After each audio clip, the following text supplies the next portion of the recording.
Hey, this is Dave coming at you from Michigan. I figured I'd do an update again. It's been about a week and a half since I've done a video. Yeah, somebody commented, I was talking with them last night. I promised them I'd do a video, so here I am. This is a good example of, he was asking about, let's say on the print, if this wall was, say, 30 feet long on the print, does that include the, let's say that this wall turned an outside corner too. So if it's 30 feet long, would that include the 1/2 inch OSB? And the answer to that is, that depends. So in this case, you can see that it depends a lot on, like, are you doing cultured stone here, or is this going to be left this way? The way I look at it, it's always better. If it's 30 feet, I would make it 29 foot 11 is your framing, to where the OSB or your sheathing, the 1/2 inch sheathing, ends up being the actual dimension of the print. Now, let me go off on a little bit of a rant. Most architects that I talked about the lumber yard about this because it kind of made me a little bit frustrated. My architect, for some reason, when he did the print on this house, he made all my exterior walls based off of 7 to 7.5 inches. And to this day, I'm still kind of don't know if it was 7 or 7.5.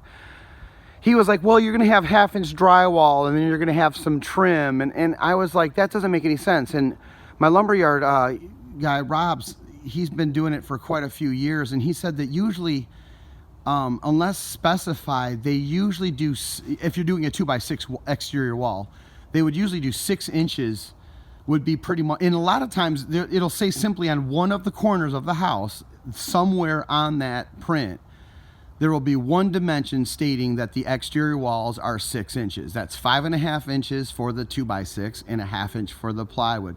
That makes sense to me. And the reason why it's important, not so much on the exterior of your house, but once you start building your interior walls, the measurements are all funky, and you can work through it. You still make sure everything's square, and you'll end up with a room that's either bigger or smaller by an inch. But to me, it seems like but that's enough of me just going on a rant. But anyways, most of the time, if you ever have a chance to do it like me and design your own home, where you're going to actually be designing it and hiring an architect, tell them, when it comes to the blueprint of the actual framing of the house, make all of my exterior walls based off of a 6 inch increment. And then from there, and there are some other factors. This is what I was going to tell, I believe the guy's name was Eric that I was talking to last night. These are energy saving trusses, which means that they have a extension heel. Some of mine are 14 inches, some of them are higher depending on what's tying in, but it pretty much is crucial to have that framing flush. And it's really easy because, and most of these bigger houses, I'm not talking about like the cookie cutter neighborhoods where they have so many houses going up. The trusses are already being built and delivered. They don't really, build the trusses after framing's done. But when you're building like me and you're building a custom home, there's a few weeks there where by the time your exterior walls are up, you want to physically check what you have left over, because you might have a 1/2 inch or even an inch wrong. Sometimes the concrete guys can pour it so bad that you will actually have to alter your print slightly. Let's say that this concrete right here was out 2 inches. Well, you might want to actually veer off your print and bump that 2 inches.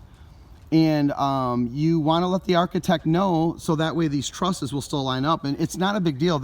I did all my changes on all these trusses all the way up until 3 days before they were going to be delivered. I swear, they built them in a day and they sent them out. So it's really not that big of a deal.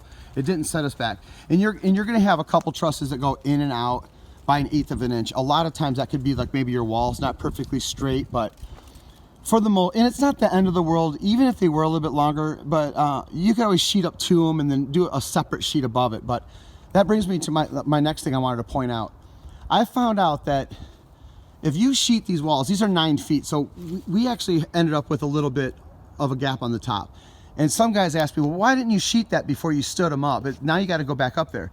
But the reason why I did it this way is I knew that if I had my trusses coming in, when you plywood that, those nails going in, I put 2 nails into the tops of the studs, which basically that's 90 degrees of the plywood. So that adds tons of shear strength and pull strength. it basically acts like a hurricane clip on the inside of the house that's required. And it just makes your house super strong. I mean, think of it. If you just did OSB up to the top plates and then put a strip in separate, a tornado is going to rip your roof off. But if it's tied to the wall studs, the tornado would almost have to rip the house off the foundation. It just makes it so much stronger if you do it this way, where you actually leave a little gap on the top. And then what we were doing, we're just taking the lift, and as we cut the tails, we do the strip, we do the Tyvek, tape it, do everything. So yeah, hopefully that answers your question, Eric, that as far as, don't overthink that 1/2 inch or inch on the thing, but usually I think good builders will make it to where the dimension of the house, if it's 30 feet, that will include your sheathing. Because oh, another thing too with that, and there's another reason why you should do it that way, where you actually do include that, the whole house including the plywood is the 30 feet, is because once you if this was the framing and then this sticks out, we did pressure treated here too, just because this is the house I'm retiring in. I want to just make sure it's right, and I'm taking extra steps to just do things that are probably not really worth doing, but some things we're kind of upgrading a little bit. But let's say 9 times out of 10 you're going to have the OSB that comes down here. Well, if it's a 1/2 inch out, water can still wick on the real moist, foggy days or rainy days. That bottom lip, even though you could even run your siding 1 inch lower, that's still exposed. But if you put it on top of your mud sill, which is pressure treated pine, if it's OSB, it just seals that better, instead of having plywood that could wick water up over time. I've seen it because I've tore off old houses that want new siding jobs, and the bottom foot of the OSB is real crumbly and flaky and just dry rotted. And that's just from years and years of the moisture just wicking up through it. You know, water's always going to seek super dry stuff. So I just look at it like when you push that OSB over your foundation, or at least I designed this to where the OSB actually landed on top of my mud sill. So anyways, hopefully that answers some people's questions, and I think that's a really good way to do it. At least it seems like it's been working out for us pretty good. Let me show you what we've been doing. Some pretty complicated framing. We got this tied in over here. I'll show you how the zip system looks when it's on the roof. We got this done here, and I built some Queen Anne's for the first time. That was interesting, but it worked out. We got this part of it done, hipped, and let's see over here. They didn't turn out too bad for me. This is the first time doing them. I guess they're called Queen Anne's. I guess, you know, you can call them double cornice hip returns, or it's not really a good view of it, but that's pretty cool.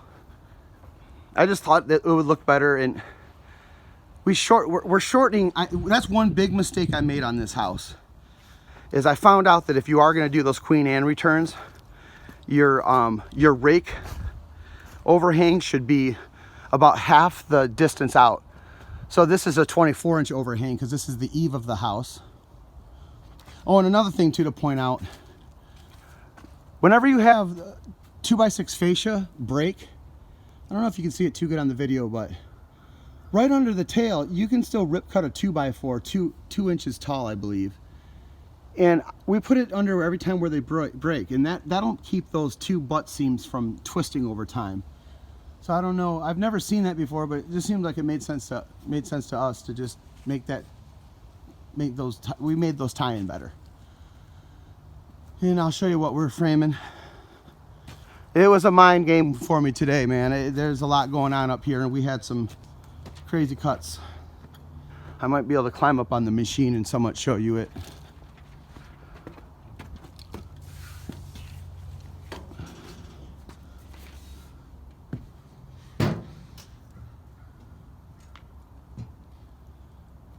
We have that one roof that's, you know what, maybe I'll go up on the ladder so we can really see it. Why not?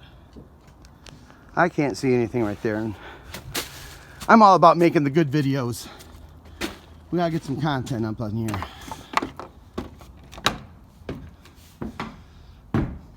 Oh wait, we can't go up there because maybe I could do it out the window here maybe. Let's see, am I higher up? Oh yeah, maybe we could see it over here. It was like a hip coming in with a, I can't even explain to you what it did.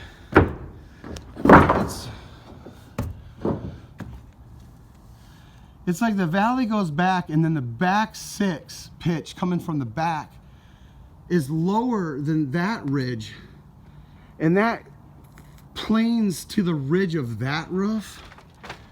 So you got two valleys on each side, but then at the end of that valley, it points out to like another triangle valley. You can't see it from, when I do another video when I'm up there, you'll see what I'm saying, but you can see how it looks a lot better. We shrunk those. It was a rookie mistake. I thought something looked wrong when we had 24-inch rake overhangs. It looked horrible. And then I realized, wait, and then it said, oh yeah, I looked it up, and even my friend Matt, I called him, and he's a framer by trade, and he's like, yeah, anytime you do a Queen Anne's, you want a little bit of that hip roof coming past, you know, and we ended up with about 10 inches, and it looks pretty good. And then it hips out from the main roof, will actually sheet plane out, and then it's just like a double hip. It's like a hip on this side, and then like a hips back in that side. And when you're building these, he did say, make sure that the hip that comes back this way, that's going to get a little bit of a ridge cap shingle. You want to make it to where it's still an inch or so, 2 inches away from the bottom of the fascia board that comes in. And that's just like a 6-pitch long cut with a bevel cut this way. 6-inch bevel, or a 6-pitch bevel. We've been using 26-degree angle, which is close. But yeah, it's like just you just 6-pitch it and then draw the 90, which makes that longer, and then just bevel it this way. That's what that cut is. And from my experience, I've done a couple of these. I've helped people do them. We left that a whole inch off the plywood, and it seems like a lot, but by the time you start layering weather shield, you know, you've got a few layers of shingles going up in there. Then you almost want the wood to not even touch the shingles, because like I said, there's some wicking that goes on with wood. And then you just bring your aluminum wrap down, and that'll touch the shingles. It's not a bad idea. You're gonna fill up at least 3/4 of an inch physically, and then it's nice to have that 1/4 inch gap, and then your aluminum wrap just goes down tight to the shingles to where your wood is still a 1/4 inch off your shingles. So anyways, yeah, that's pretty much the update. We're real excited. This zip system, like I said, it's a little bit more expensive, but it's a really heavy duty plywood. It's better than a standard OSB, and it does it rained one time. We have one side taped, and it was bone dry in here. So anyways, that's the update, and we're excited. You can tell that it looks like there's some rain coming. It says it's going to rain in the next couple days, and we're not looking forward to that, but you got to take it as it comes, guys. But anyways, this is Dave from Michigan, signing off.